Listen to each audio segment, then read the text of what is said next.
Señoras, señores y jóvenes, hombres y mujeres, soy César Javier Ojeda Cifuentes, abogado con más de 42 años en el ejercicio profesional, y para mantenerme actualizado en el conocimiento del derecho, leo desde el año 1968, recorto y archivo del Diario Oficial del Peruano, hasta hoy, las más importantes normas jurídicas, las sentencias tanto de la Corte Suprema en Casación como del Tribunal Constitucional, de sus 7 procesos constitucionales, así como la opinión de los especialistas, abogadas y abogados de las diferentes áreas del derecho, que es la tercera fuente de donde brota, de donde aflora o surge el derecho.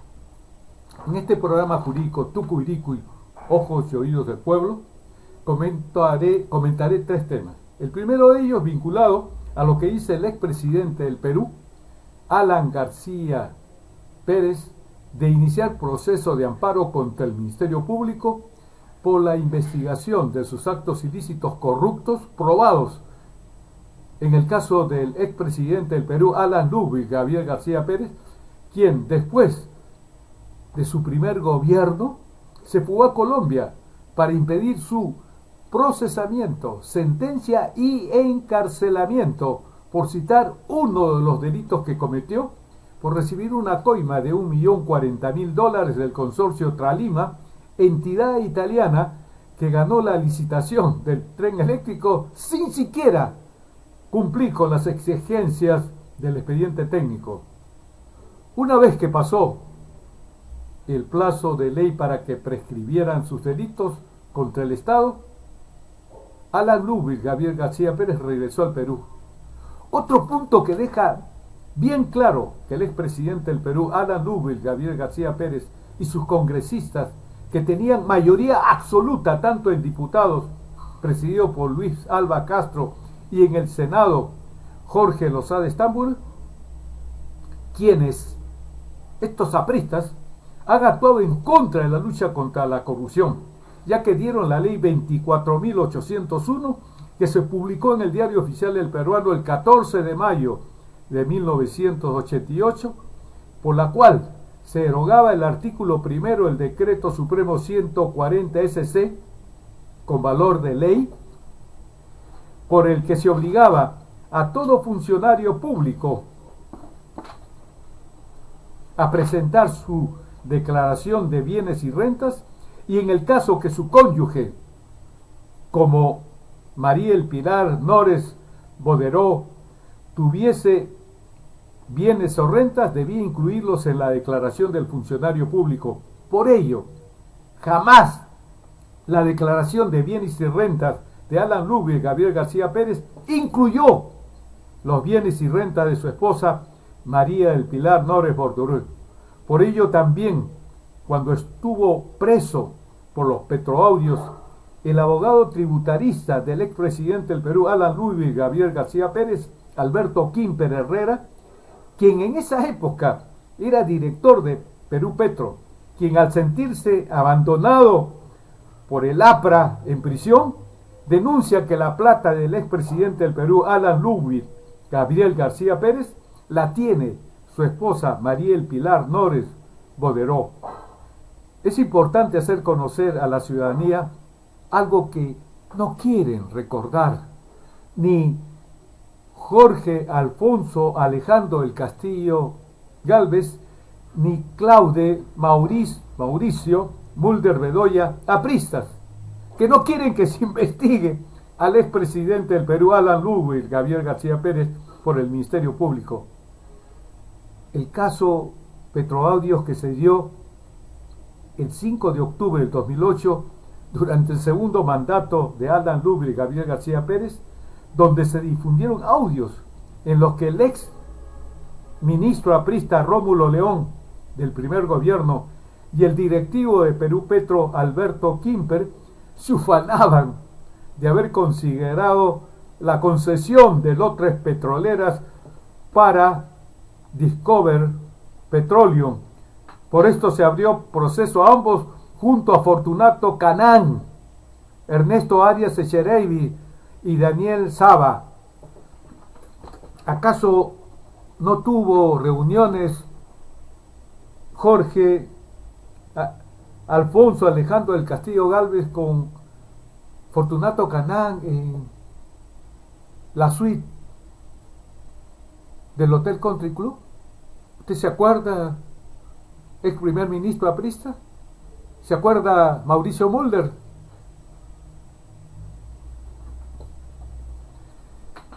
En esos audios se escucha hablar a Alberto Quimper Herrera sobre pagos para ayudar a la empresa Discovery Petroleum de Noruega para ganar contratos con Rómulo León Alegría, donde se implica al primer ministro del segundo gobierno de Adán Lubbe y Gabriel García Pérez, al aprista Jorge Alfonso Alejandro del Castillo Gálvez y al ministro Juan Valdivia Romero, por lo que tuvieron que renunciar a sus cargos.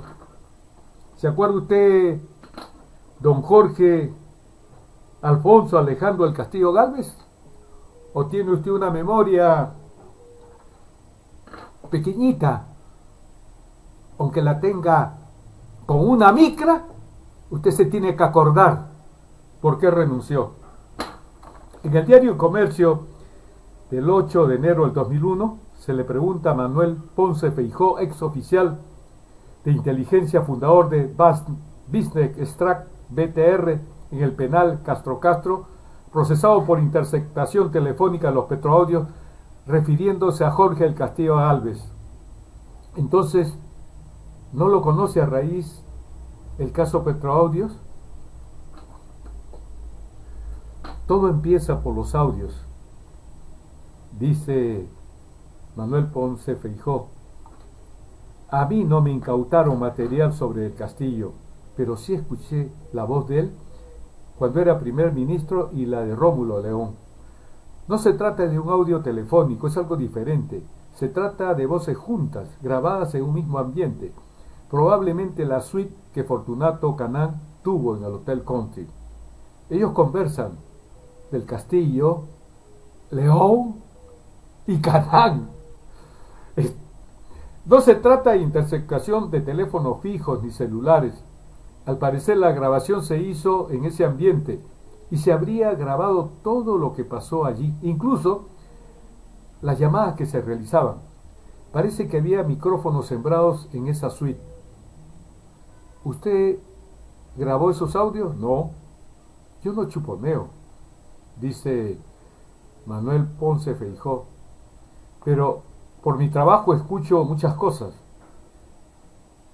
¿De qué se habla en esos audios y dónde se encuentran? Contesta Manuel Ponce Feijó. Hablaban sobre la candidatura presidencial del Castillo en el 2011, pero no diré más hasta el inicio del juicio oral.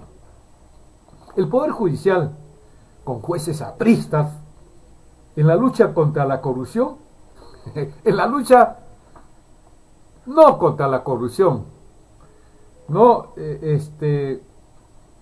porque estas resoluciones son a favor de la corrupción. Dispuso que los petroaudios, grabaciones que fueron reveladas en el 2008 y que evidenciaron actos de corrupción en el marco de la licitación de lotes petroleros en el país, cometidos por apristas, se declararon ilegales y por ende calificados como pruebas ilícitas. Es un problema de valoración judicial. O sea, para ellos es más importante que poner sobre la mesa a los corruptos. Esa es la posición de los apristas y de los fujimoristas, ¿no? Todo aquello que sea una lucha frontal contra la corrupción, ellos hacen lo contrario. Para eso Alan García y Alberto Fujimori han hecho ingresar, nombrando a jueces y fiscales. Según informó el diario Correo, la tercera sala penal liquidadora a cargo del caso que compromete a Rómulo León Alegría, Alberto Quimper y Ernesto Arias Echeverri emitió dicha resolución luego de ingresar a la etapa de calificación del material probatorio. En esa línea, en la audiencia desarrollada el último martes, el juez superior Ricardo Bruset concluyó que los petroaudios no pueden ser usados en el proceso judicial. Este juez superior es catedrático de la Universidad Aprista Garcilaso de la Vega. Volviendo al caso de los apristas, actuando contra la lucha contra la corrupción, el Congreso aprista con mayoría absoluta dio la ley 24.801, publicada en El Peruano el 14 de mayo de 1988, que dejaba sin efecto la ley que obligaba al funcionario público a incluir a su cónyuge en su declaración de bienes y rentas cuando su cónyuge tuviese bienes o rentas. El expresidente del Perú, Alan Rubio Gabriel García Pérez, no observó esta ley que se oponía a la lucha contra la corrupción, de acuerdo a su obligación de conformidad con el artículo 193 de la Constitución de 1979. Esta ley 24.801, dada por el Congreso aprista con mayoría absoluta, tanto en la Cámara de Diputados, su presidente Luis Alva Castro, y en el Senado el presidente Jorge Lozada Estambul, ha constituido una de las peores acciones contra la lucha contra la corrupción por los apristas. Esa es la labor de los apristas, a nivel Poder Judicial, a nivel Ministerio Público, a nivel Consejo Nacional de la Magistratura, a nivel Jurado Nacional de Elecciones.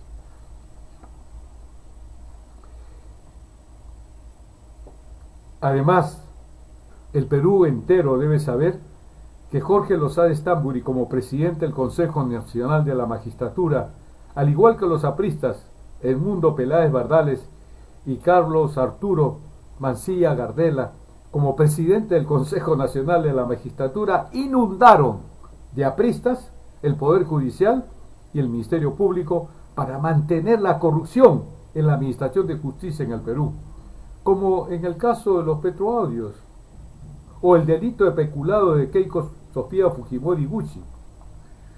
Jorge Alfonso Alejandro del Castillo Gálvez y Claudio Mauricio Mulder Bedoya, ¿acaso no saben de estos hechos de corrupción?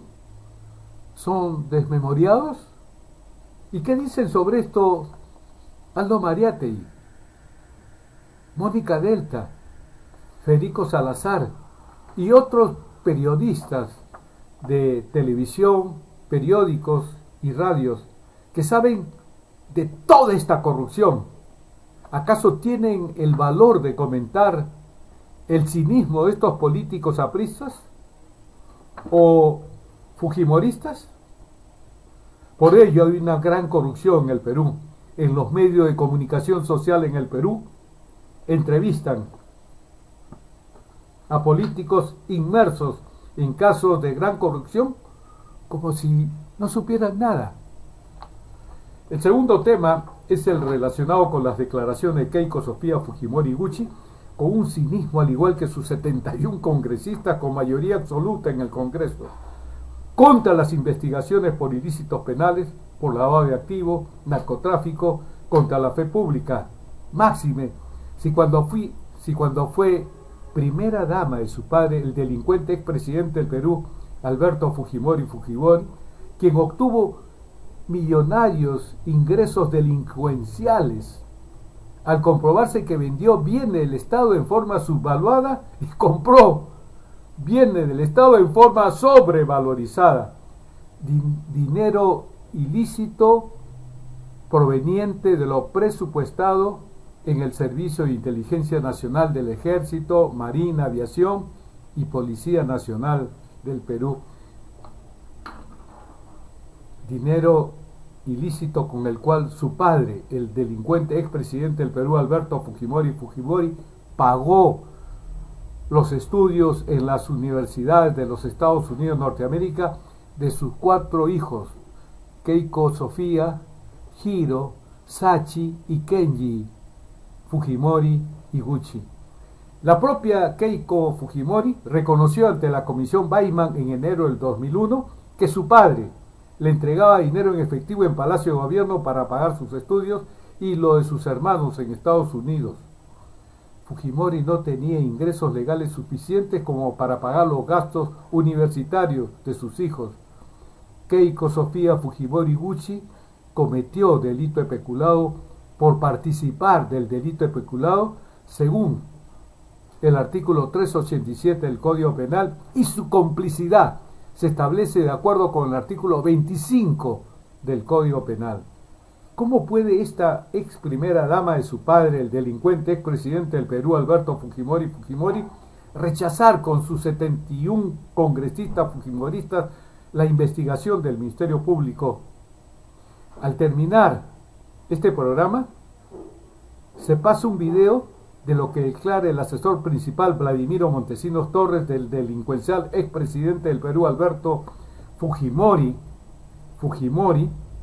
ante el Congreso de la República, que es falso, que con la venta de la casa de Alberto Fujimori se pagaron los estudios de los 4 hijos de Fujimori en las universidades de Norteamérica. Montesinos dice: yo le daba el dinero a Keiko Sofía Fujimori Gucci, del dinero presupuestado en el Servicio de Inteligencia Nacional del Perú, para que pague sus estudios de ella y de sus 3 hermanos en las universidades de Norteamérica. El fiscal de la Nación, Pablo Sánchez Velarde, no es la fiscal de la Nación aprista Gladys Margot Echaíz Ramos o el fiscal de la Nación aprista José Antonio Peláez Bardales, quienes se han opuesto a la lucha contra la corrupción, como es el caso que impidieron formalizar denuncia penal por delito de peculado a Keiko Sofía Fujimori Gucci, previsto en el artículo 387 del Código Penal, siendo la complicidad de Keiko Sofía Fujimori Gucci en el delito de peculado establecida en el artículo 25 del Código Penal. La unión de fiscales y jueces apristas y fujimoristas, a los que se unen rectores y decanos de la Facultad de Derecho de apristas y fujimoristas, que ingresan al Consejo Nacional de la Magistratura, al Jurado Nacional de Elecciones, para mantener la corrupción en el Perú de jueces, fiscales y candidatos y candidatas a la presidencia y congresistas del Perú. Es importante recordar que la ciudadanía peruana apoyó a Pedro Pablo Kuczynski Godard, que es el tercer tema, para que sea el presidente actual del Perú, frente a Keiko Sofía Fujimori Gucci, quien prometió en campañas electorales que iba a indultar a su padre. Alan Ludwig Gabriel García Pérez, Alberto Fujimori Fujimori, Keiko Sofía Fujimori Gucci, Alejandro Toledo Manrique, Moisés Ollantumala Tazo, Pedro Pablo Kuczynski Godard, César Acuña Peralta, José Luna Gálvez, Alfredo Barnechea y Julio Guzmán tienen un común denominador: su naturaleza de gobierno liberal, en donde el Estado solo se debe limitar a aprobar las concesiones, no debe fiscalizar. Como los casos de Pura Vida o Sublime.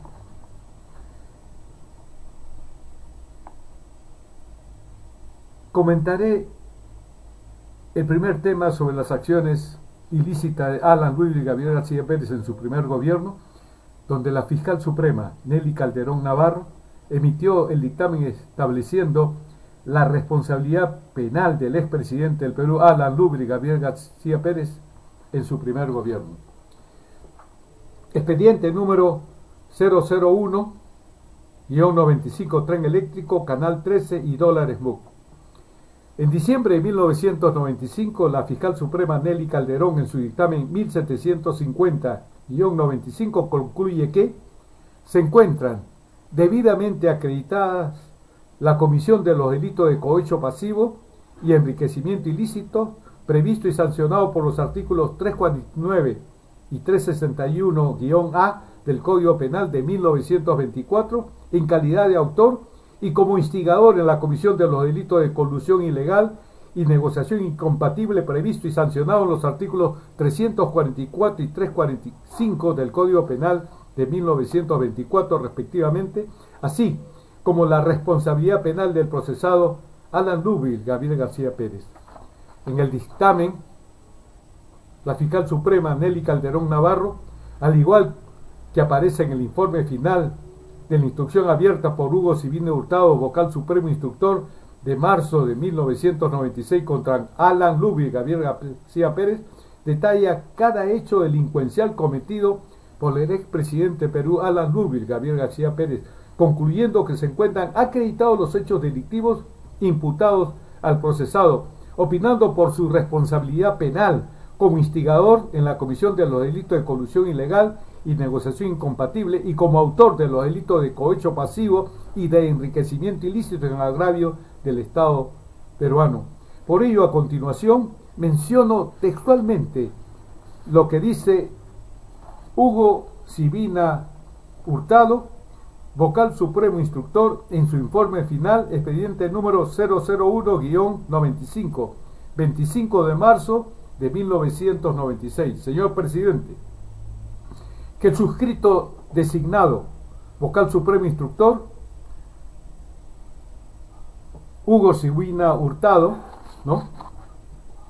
abro instrucción contra Alan García Pérez, expresidente constitucional de la República del Perú, como instigador en la comisión de los delitos de colusión ilegal y negociación incompatible y como autor de los delitos de cohecho pasivo y de enriquecimiento ilícito en agravio del Estado peruano, dictando en su contra mandato de detención. La Interpol, Poder Judicial, Ministerio Público. 5. Delito de colusión ilegal y negociación incompatible. Que siendo esto así, en este extremo, se desprenden las siguientes conclusiones. 1. La génesis de estos hechos se establecería con la dación del Decreto Supremo número 001-86-MIPRE, su fecha 20 de febrero de 1986, por el cual se declara de necesidad pública y preferente interés social el establecimiento de un sistema eléctrico de transporte masivo para las ciudades de Lima y Callao, y se crea la Autoridad Autónoma del Proyecto Especial Sistema Eléctrico de Transporte Masivo de Lima y Callao, AATE.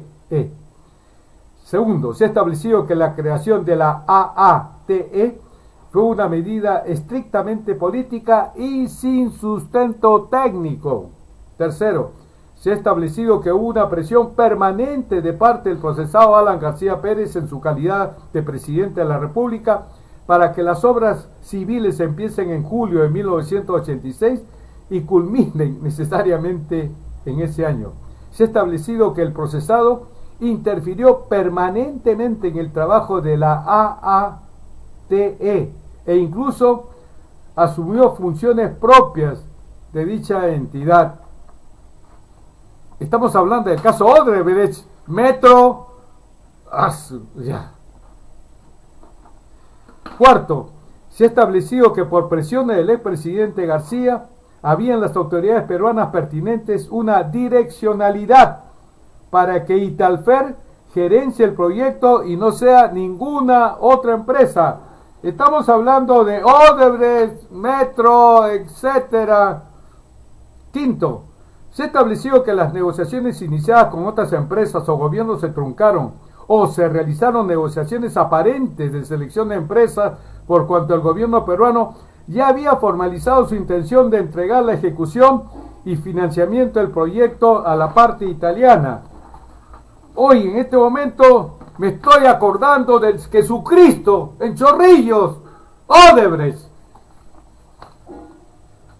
Sexto, delito de cohecho pasivo, que siendo esto así de lo actuado en este periodo de investigación, se pueden establecer al respecto las siguientes conclusiones. Primero, se ha establecido que el expresidente Alan García escogió como plenipotenciario en los asuntos relacionados contra Lima, con respecto al proyecto del tren eléctrico de Lima, al señor Sergio Siragusa Mule, asesor de dicho consorcio, Al mes siguiente de haberse celebrado el primer contrato entre la AATE y el consorcio Talima, que el expresidente García le hace referencia al señor Siragusa de que viaje a Roma para formalizar asuntos paralelos, requiriéndole de esa manera en forma velada sus exigencias económicas por haber otorgado la administración y ejecución del proyecto al consorcio Talima. Estamos hablando de Odebrecht, de Jesucristo, de Metro. Segundo, se ha establecido que, sin embargo, será recién en fecha 7 de septiembre de 1989, con ocasión del encuentro en Roma entre el expresidente García y el señor Siragusa, concertada por el primero de los nombrados en circunstancias que concurría en un automóvil oficial a la inauguración de un tramo del tren de Roma, en que éste en forma clara le refiere a Siragusa de que tiene que informar a la plana mayor del consorcio Talima su exigencia de una contribución de por lo menos 6 cifras, puntualizando que tenía conocimiento que el señor Bettino Craxi ya había recibido su cuota partidaria, agregándole la impostergable necesidad de contar con una primera contribución de $500,000, estando acreditada dicha reunión. Tercero, se ha establecido que el propio Sergio Siragusa ha manifestado que para tal efecto pagó por comisiones al expresidente Alan García Pérez la suma total de $1.040.000, que la primera contribución le efectuó en efectivo en los primeros días de octubre de 1989 en el mismo despacho del presidente en Palacio de Gobierno por la suma de $200,000, y que el saldo de $840,000 la efectuó en 3 remesas que depositó en distintas fechas en la cuenta cifrada número 28 57 62 361-295 2733 en el Barclays Bank de las Islas Gran Caimán, número de cuenta que previamente le había sido entregada de propia mano por el expresidente García de la forma siguiente. La primera remesa la efectuó el 11 de octubre de 1989 por un saldo de $300,000. La segunda la efectuó el 4 de enero de 1990 por igual suma de $300,000, para finalmente el 14 de agosto de 1990 efectuar la última remesa por la suma de $240,000, adjuntando copias de los reportes bancarios, los vouchers, ¿no?, que acreditan plenamente la versión de Sergio Siragusa respecto a las remesas de dinero. Cuarto, se ha establecido que entre Sergio Siragusa y Alfredo Zanatti no existe ninguna vinculación, o que se conocieran previamente a la fecha en que Siragusa efectuó los referidos 3 depósitos. Quinto, se ha acreditado que la documentación autenticada recabada por este despacho, que efectivamente en dicha cuenta cifrada ingresaron las 3 remesas por la suma de $840,000. Sexto, se ha acreditado que el mismo Alfredo Zanatti Tabolara, propietario de la Worldwide Financial Holding Corporation, que a su vez es el titular de la cuenta cifrada número 28 57 623 61-295 2733 en el Barclays Bank de las Islas Gran Caimán, ha manifestado que por orden suya el señor Jorge Lízaga abrió dicha cuenta cifrada el 28 de agosto de 1989 con $1,000 a solicitud del expresidente Alan García, quien le había dicho que la necesitaba para traer dinero para el Canal 13, precisando que las cantidades que no corresponden a sus empresas pertenecen a Alan García, siendo las siguientes: el depósito de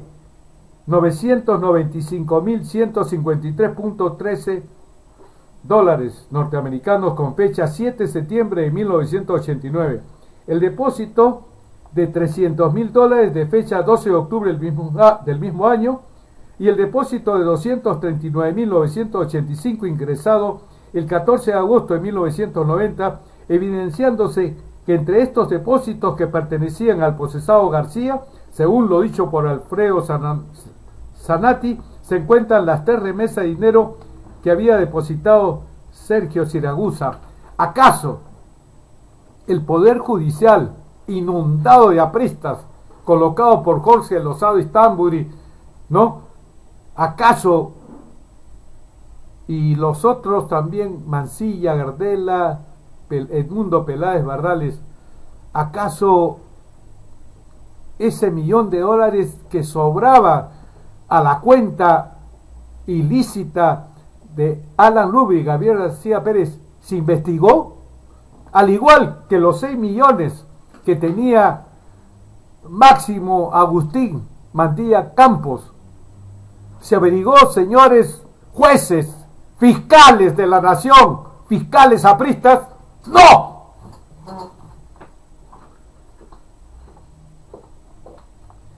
Séptimo, se ha acreditado con la declaración testimonial presentada por José Lázaga ante las autoridades de Miami, Florida, que éste admite haber constituido la empresa Worldwide Financial Holding Corporation, corroborando así la versión prestada por Alfredo Zanatti ante este despacho y evidenciando que dicha cuenta cifrada fue abierta especialmente para recibir suma de dinero de terceras personas en favor del expresidente Alan García, entre ellos el depósito por la suma total de $840.000 que efectuó Siragusa para posteriormente transferirlas al Perú en favor de la empresa radiodifusora 1160-Canal 13. Esto es cierto porque yo vivía a una cuadra en el General Borgoño. Y me acuerdo, como yo denunciaba esta cuestión y tuve un problema, el gerente general era uno que había trabajado en el Banco de la Nación, aprista, el gerente general del Canal 13, que fue comprado por Alan García. Y me acuerdo que como tuve problemas, me iban a matar, al frente de mi casa, en 428 General Borgoño, se quedó una camioneta 4x4 del Canal 13. Ahí 20 minutos estuvo en la puerta de mi casa. Mi esposa asustada. Octavo, se ha establecido lo actuado que el total de 6.104.000 de movimiento que tuvo la referida cuenta, 2.835.138 pertenecieron al doctor García Pérez. Señor Jorge Alfonso Alejandro del Castillo Galvez, señor Claude Mauricio,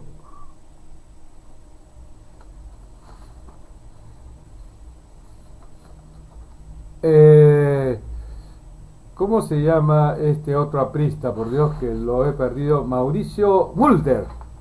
Así es. Ustedes, ¿qué dicen? ¿Tienen memoria? Esto está en el expediente este. Señor Aldo Mariátegui, señor Federico Salazar, Mónica Delta, Jaime de Altaus y otros periodistas más, que cuando un profesor o profesora que tiene 15 años o 18 años contratado y gana 1.200 es un terrorista. Pero con esta plata se ha debido pagar a los profesores, como los más de 100.000 millones de estas asociaciones privadas, públicas, que como el caso Chinchero, solamente sirven para favorecer al sector privado. Noveno, que está acreditada la vinculación económica entre el procesado Alan García Pérez y el referido Alfredo Zanatti, quien brindó al procesado el uso de la mencionada cuenta cifrada, la misma que viene desde el año 1987, cuando el presidente García favorece a Zanatti con el otorgamiento de dólares preferenciales al amparo del régimen de los dólares MUC. Creo que el presidente de Comercio Exterior, ¿cómo se llamaba? Enrique Cornejo, el mismo que es ahora que va a postular a la alcaldía de Lima, el que está de vicerrector de la Universidad Simón Bolívar, la cuadra 11, que todavía la SUNEDO no le otorga la licencia. Pero para eso están estas ilicitudes del aprismo. Entonces vuelvo. Entonces repito, cuando el presidente García favorece a Zanatti con el otorgamiento de dólares preferenciales al amparo del régimen de los dólares MUC, beneficiándolo con el 88% de los dólares MUC que el BCR había otorgado al sector transporte y comunicaciones, por lo que el expresidente le requirió como contribución la suma de 1.250.000 y la adquisición del 66% de las acciones de la empresa radiofusora 1161 Canal 13. Décimo, que se ha acreditado con la documentación autenticada obtenida por este despacho que desde la referida cuenta cifrada en el Barclays Bank del Gran Caimán se han transferido suma de dinero a las mencionadas instituciones bancarias nacionales, Banco Internacional, Banco de Crédito, en favor de la empresa radiofusora 1160-Canal 13, tal como lo había previsto y determinado el expresidente García. 11. Que se ha acreditado con las declaraciones testimoniales de Bernardo Fernández y Abraham Zavala que estos efectivamente recibieron los montos de dinero del extranjero remitidas por el señor Alfredo Zanatti precisamente de la cuenta cifrada referida, así como también, según lo manifestado por Bernardo Fernández, de que Alfredo Zanatti era un representante de Alan García y que actualmente ha llegado al convencimiento que el verdadero propietario de Canal 13 era el procesado Alan Lúbil Gabriel García Pérez. ¿Qué dice el señor Jorge el Castillo o Jorge Alfonso Alejandro del Castillo Galvez y Claude Maurice Mulder Bedoya Trevián? 12. Se ha establecido que el expresidente García requirió como contribución a Alfredo Zanatti la suma de 1.250.000 por haberle facilitado la adquisición de dólares MUC para sus empresas aéreas. Estamos hablando de Metro, estamos hablando de Odebrecht, estamos hablando de Séptimo, delito de enriquecimiento ilícito. Que siendo esto así, de lo actuado en este extremo se pueden desprender las siguientes conclusiones. Primero, se ha establecido que existió una vinculación de negocios entre Alfredo Zanatti y el expresidente Alan García Pérez en inversión y operación conjunta de una aeronave, desprendiéndose un excesivo incremento patrimonial no justificado de parte del procesado que no guardan relación con sus ingresos. Segundo, la adquisición en común entre Zanatti y el expresidente García Pérez de una aeronave se corrobora con el fax de fecha 29 de junio de 1990. ¿Ha escuchado, señor Jorge Alfonso Alejandro? Llamada de 983 del Castillo Galvez o Clau Mauricio Mulder Bedoya, Aldo Mariátegui, Federico Salazar, Mónica Delta, señores dueños de los medios de televisión, de las encuestas?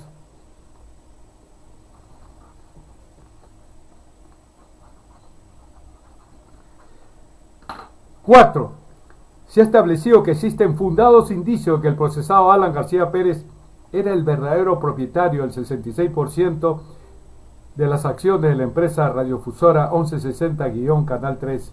Quinto, que de la propia declaración del citado Alfredo Zanatti se desprende que él abrió el 31 de agosto de 1989 por intermedio de José Lázaga la cuenta cifrada número 280 762-361-295-2733 a pedido del expresidente Alan García Pérez y con el fin específico de traer dinero para la empresa radiodifusora 1160-Canal 13. Sexto, que la documentación recabada se acredita que desde la referida cuenta cifrada se han transferido fondos a las respectivas cuentas de la empresa radiodifusora 1160-Canal 13. Señores Jorge Alfonso Alejandro del Castillo Galvez, Mauricio Mulder Bedoya, Aldo Mariátegui, Mónica Delta, Federico Salazar y otros periodistas, por ahí hay un Ponce, me acuerdo, ¿no? Es decir, todos los estados en el mundo, como dice Mario Vargas Llosa, deben ser gobiernos liberales, donde el Estado solamente debe servir para aprobar las concesiones y no intervenir, por ejemplo, en los casos bien de Pura Vida o Sublime. En consecuencia, se ha establecido que se encuentran acreditados los hechos delictivos imputados al procesado, opinando por su responsabilidad penal como instigador en la comisión de los delitos de colusión ilegal y negociación incompatible y como autor de los delitos de cohecho pasivo y de enriquecimiento ilícito en agravio del Estado peruano. También debo recordar que el primer gobierno aprista de Alan García, con mayoría del partido aprista en el Congreso, dio la ley 24.801 que se publicó en el Diario Oficial del Peruano el 14 de mayo de 1988. Jorge Lozada Estamburi era el presidente del Senado y Luis Alba Castro era el presidente diputado, que eliminó las disposiciones que permitían al Estado fiscalizar la corrupción, ya que con el artículo 7 de esta ley 24.801 se derogó el decreto ley 17.095 y el decreto supremo 140-SC del 17 de agosto de 1963 con valor de ley según el artículo primero del decreto ley 17.095. Estas normas derogadas permitían un riguroso control de enriquecimiento ilícito, no solamente del funcionario público, sino de su cónyuge o hijos, ya que la declaración del funcionario debía incluirlos, pero con la derogación de esta obligación de incluirlos por la ley 24.801, dada por el Congreso con mayoría aprista en diputados y senadores, que no fue observada por el presidente Alan García Pérez en atención al artículo 193 de la Constitución de 1979. Por ejemplo, la declaración de bienes y rentas de Alan García Pérez no incluyó a su esposa Pilar Nores de García. Esto es gravísimo. El artículo 193 de la Constitución, el proyecto de ley aprobado en la forma prevista por la Constitución, se envía al presidente de la República para que lo promulgue dentro de 15 días. Si el presidente de la República tiene observaciones que hacer en todo o en parte respecto al proyecto de ley aprobado en el Congreso, las presenta en el mencionado término de 15 días. También estas normas establecían que ente del Estado como la Contraloría General de la República pudieran pedir información a cualquier ente público o privado para comprobar si eran exactos los datos que consignaban en sus declaraciones de bienes y rentas los funcionarios públicos o cuando los bienes declarados eran totalmente desproporcionados con el haber e ingreso del funcionario público. Estas normas que derogó el APRA fueron los artículos 1 y 6 de dicho decreto supremo y artículos 7, décimo, duodécimo y 13º del decreto ley 17.095, que a continuación les leo. Artículo primero del decreto supremo 140 SC. El presidente de la República y los demás servidores deberán formular al asumir sus funciones declaración jurada con la firma legalizada notarialmente de sus bienes y rentas y dependientes de su haber. En caso de que el cónyuge y o los hijos bajo la potestad tengan bienes o rentas, la declaración deberá incluirlos. Artículo 6 del decreto supremo 140-SC. la Autoridad Superior del Funcionario, la Contraloría General de la República y la Dirección General del Servicio Civil y Pensiones están facultados para solicitar de la Superintendencia General de Contribuciones, de los registros públicos, de las entidades bancarias, de la Policía Fiscal y en general de toda institución, oficial o particular, las informaciones que estimen indispensables para la debida comprobación de los datos consignados en la respectiva declaración de bienes, así como cuando los bienes declarados son totalmente desproporcionados con el haber e ingreso del declarante, la investigación tendrá carácter receptado. Esta disposición importantísima fue agregada por el APRA, por Alan Ludwig, Gabriel García Pérez y los congresistas. La misma cuestión de ahora. Jorge Velázquez Quesquén, Mauricio Mulder, Las Alegría y Jorge Alfonso Alejandro del Castillo Galvez. Artículo 7 del Decreto Ley 7095. En caso de comprobarse un incremento del patrimonio del declarante que no guarde proporción con las retribuciones que hubiera percibido durante el desempeño de la función pública y o hubiera omitido o declarado bienes o inversiones en forma dolosa, se formulará la denuncia correspondiente de acuerdo a ley. Artículo 10 del Decreto Ley 17.095. Los funcionarios, empleados, exfuncionarios o exempleados que declaren dolosamente u omitan consignar sus bienes en forma total o parcial serán reprimidos de acuerdo con lo dispuesto en el artículo 365 del Código Penal. Artículo 12 del Decreto Ley 17.095. Los funcionarios que no cumplieran con hacer la denuncia de que trata el artículo 7 de este Decreto Ley serán reprimidos en la forma prevista en el artículo 333 del Código Penal.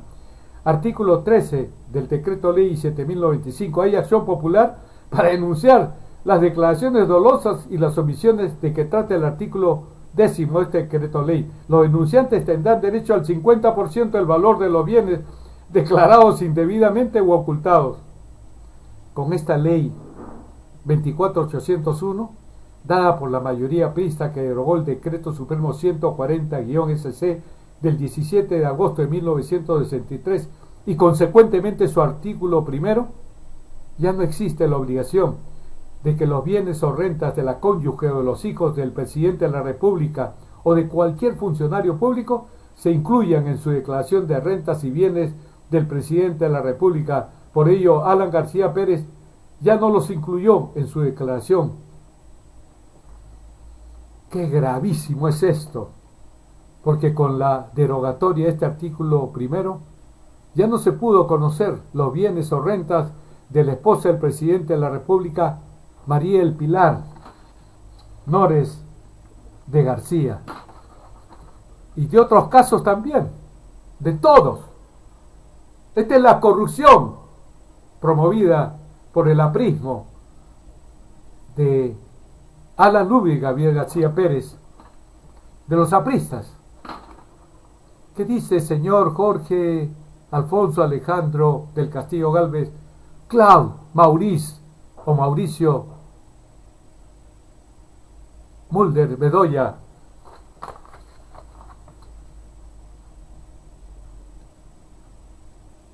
Con esta ley 24801, el partido aprista destruyó la normatividad que había para que entidades públicas como la Contraloría General de la República y cualquier ciudadano o ciudadana denunciase al funcionario o servidor público corrupto. La Nación, he visto un titular: Alan Ludwig Gabriel García Pérez es el más corrupto de todos. Yo me imagino que este programa va a salir en el diario La Nación. Compren este periódico La Nación. Me imagino que no sé si mañana o pasado mañana saldrá este programa. La complicidad de Alan García Pérez en esta ley que protege la corrupción se da cuando el artículo 193 de la Constitución como presidente de la República en el periodo 1985-1990 ordena lo siguiente: el proyecto de ley aprobado en la forma prevista por la Constitución se envía al presidente de la República para que se promulgue dentro de 15 días. Si el presidente de la República tiene observaciones que hacer en todo o en parte respecto al proyecto de ley aprobado en el Congreso, las presenta en el mencionado término de 15 días.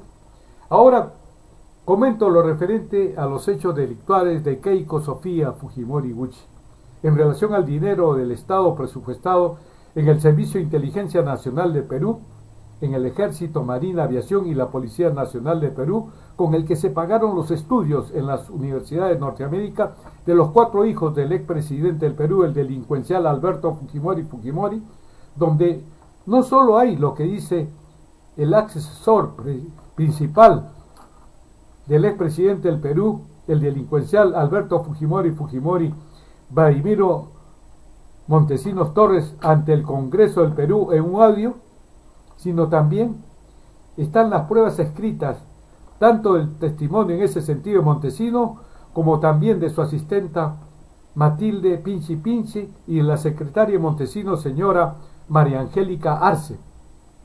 Después de mis 3 comentarios que estoy haciendo en este programa, se pasan un video de Montesinos que afirma ante el Congreso del Perú que no es cierto que con la venta de la casa de Alberto Fujimori se pagaron los estudios de los 4 hijos de Fujimori en las universidades de Norteamérica, sino con el dinero del Servicio de Inteligencia Nacional de Perú. Además, se va a pasar otro video de los millones de soles con dinero del Estado con los que se pagaron $20,000 a Luz Filomena Salgado, a Marta Chávez de Cosío, y además $3,000 a Rolando Reátegui, que al igual que Luz Salgado son congresistas fujimoristas de Fuerza Popular actualmente.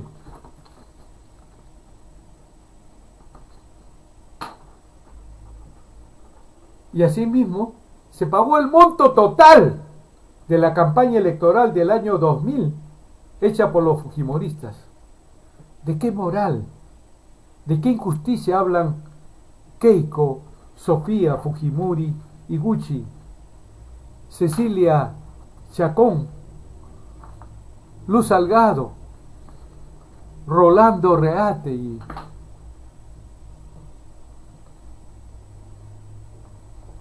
los fujimoristas de Fuerza Popular? El delito de peculado cometido por Keiko Sofía Fujimori Gucci y sus 3 hermanos Hiro, Sachi y Kenji por el pago de sus estudios en las universidades de Norteamérica está previsto en el artículo 387 del Código Penal. El funcionario servidor público que se apropia o utiliza en cualquier forma para sí o para otros caudales o efectos cuya percepción, administración o custodia le estén confiados por razón de su cargo, será reprimido con pena privativa de la libertad no menor de 2 ni mayor de 8 años. El 31 de mayo del 2010, Schwartz, de la 7ª Fiscalía Provincial especializada en delitos de corrupción de funcionarios, concluyó que no había motivo para investigar a Keiko, Hiro, Sachi y Kenji por los presuntos delitos de peculado y enriquecimiento ilícito. Está demostrado que el dinero que Fujimori suministraba a su hija eran fondos públicos transferidos del Servicio de Inteligencia Nacional, SIN, que pertenecían a partidas desviadas del Ministerio del Interior y del Ministerio de Defensa.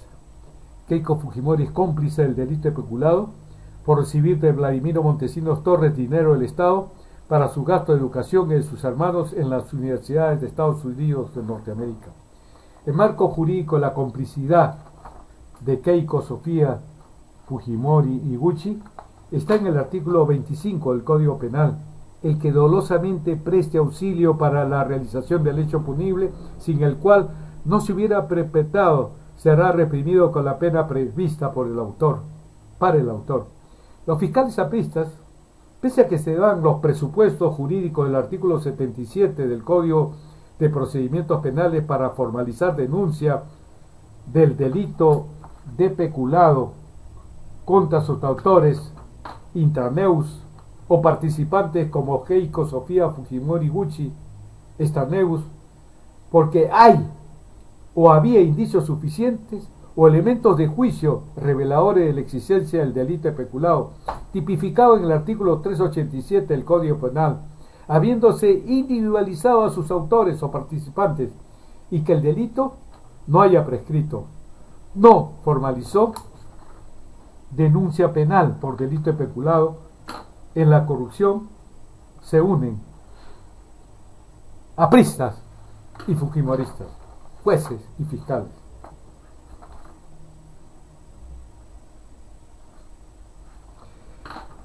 El artículo 77 del Código de Procedimientos Penales preceptúa: recibida la denuncia y sus recaudos, el juez especializado en la penal solo abrirá instrucción si considera que de tales instrumentos aparecen indicios suficientes o elementos de juicio reveladores de la existencia de un delito que sea individualizado a su presunto autor o partícipe, que la acción penal no ha prescrito o no concurra a otra causa de extinción de la acción penal. El auto será motivado y contendrá en forma precisa los hechos denunciados, los elementos de prueba en que se funde la imputación, la calificación de modo específico del delito o de los delitos que se atribuyen al denunciado, la motivación de las medidas cautelares de carácter personal o real, la orden al procesado de concurrir a prestar su instructiva y las diligencias que deben practicarse en la instrucción. Como no se formalizó denuncia penal, ahí murió todo. Ese es el problema. El único que puede iniciar un proceso penal que se hace a través de la formalización de la denuncia penal según el artículo 12 del decreto legislativo 52, ley orgánica del Ministerio Público. Si no lo hace, yo tengo un caso ahorita en una fiscalía que pese a las graves pruebas voy a denunciar al juez. Está en el 5º piso al final de un ala. Increíble, por Dios. Señor Pablo Sánchez Velarde, ¿verdad? Hay que higienizar la fiscalía. Lo de los 15 millones de dólares entregados por Keiko Sofía Fujimori Gucci a Rever Joaquín Ramírez Gamarra, según el audio del piloto peruano Jesús Vázquez, para que los lave, que grabó este piloto a Ramírez Gamarra y lo tiene la DEA, y lo que afirma Marcelo Odebrecht contra Keiko Sofía Fujimori Gucci, son otros asuntos ilícitos por los cuales el Ministerio Público debe también investigarlo.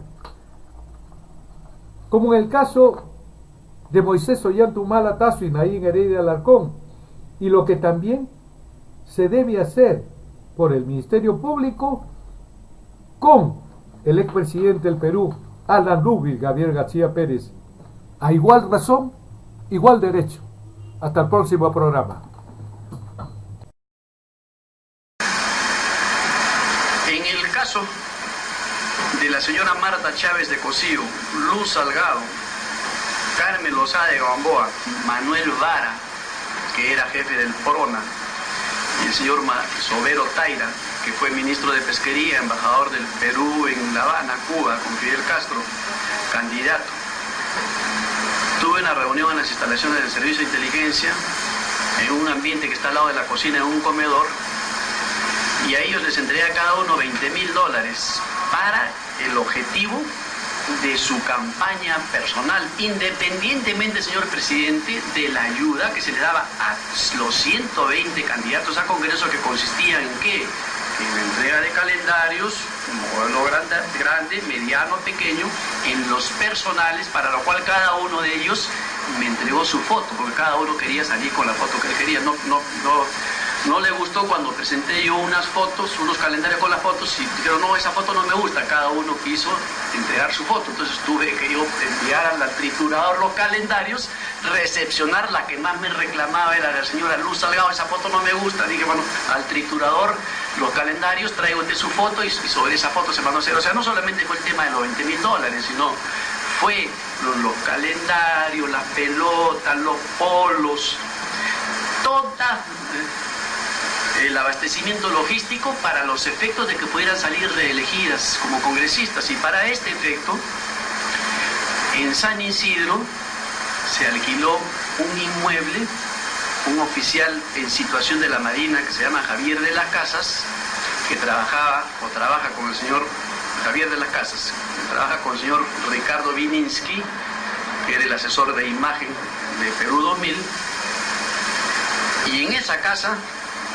es donde se centraliza toda la logística para los efectos de que los 120 candidatos fueran a recoger las especies que reclamaban para los efectos de la campaña, como repito, son los mandiles, la gorra, los pelotas, los calendarios. Todas esas especies han sido financiadas con las partidas derivadas al servicio de inteligencia.